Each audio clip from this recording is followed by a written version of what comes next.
Show you how you get to the growth formula, but then you can hopefully see the parallels and the shortcut. Okay, so in general, the differential for growth, the differential means the dy dt for growth is constant. Okay, so it's some constant times y.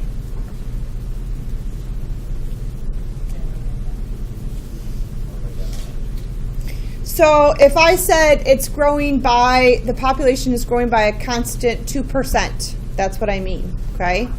So then that K would be 0.02, for instance. All right, so if I said to you, hey, let's try to figure out, because I'm telling you what it's basically, it's a formula for its rate of changes. What's its equation? We've learned that we can separate the variables, right, and take the derivative. So let's see what happens when I do that. So let's put the dt over here, and I'm going to move the y over here. So now I have 1 over y dy, and I'm going to leave the k over here equals k dt. Are you with me so far? Okay, so now let's take the antiderivative of both sides. What do we have on the left side? Yep, and I'm going to make sure that it's the absolute value of y equals k times, since this is dt, this would be k times t, right? Wait.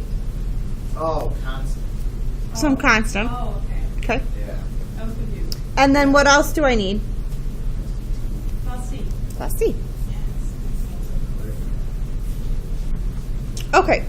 So now I'm going to do something with the absolute value. If I wanted to get rid of the absolute value, I would say e to both sides, right? Yes. Okay. Would you agree with this statement then? That the absolute, if I did e to each side, I'd have e to the natural log of y, which is absolute value of y, sorry, equals e to the k times t plus c. Okay.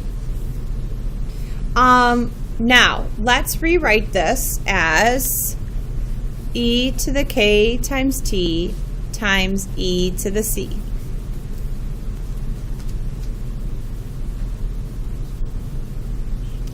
To remove the absolute value, that would mean that it could be plus or minus. I'm going to write that e to the c in front times e to the k times t. E to the c is just going to be some value, okay? What I would like to call that value is a. Just to make it a little easier. Isn't e to the c is going to be some number? Okay, we're going to just call it a. Let's go back and write then that, basically that's our constant, okay? It's e to that constant.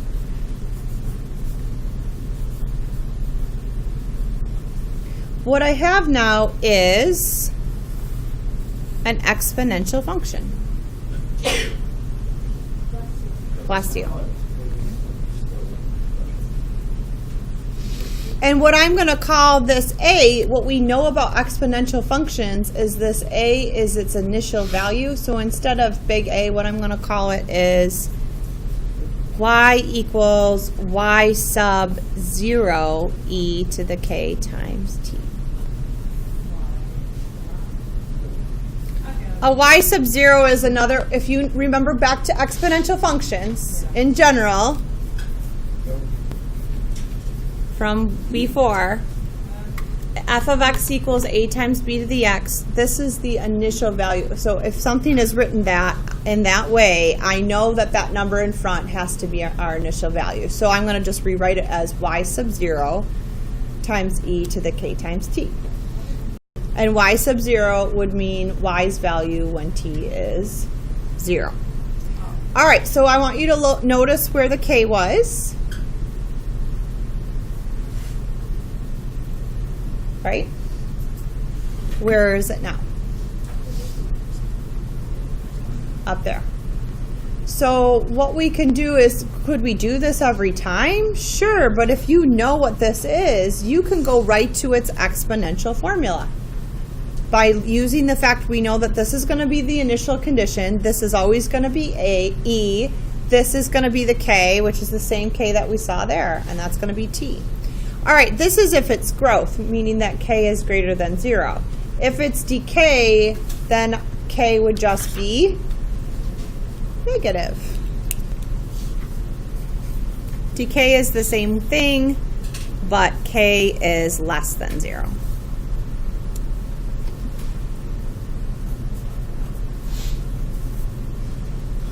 Okay.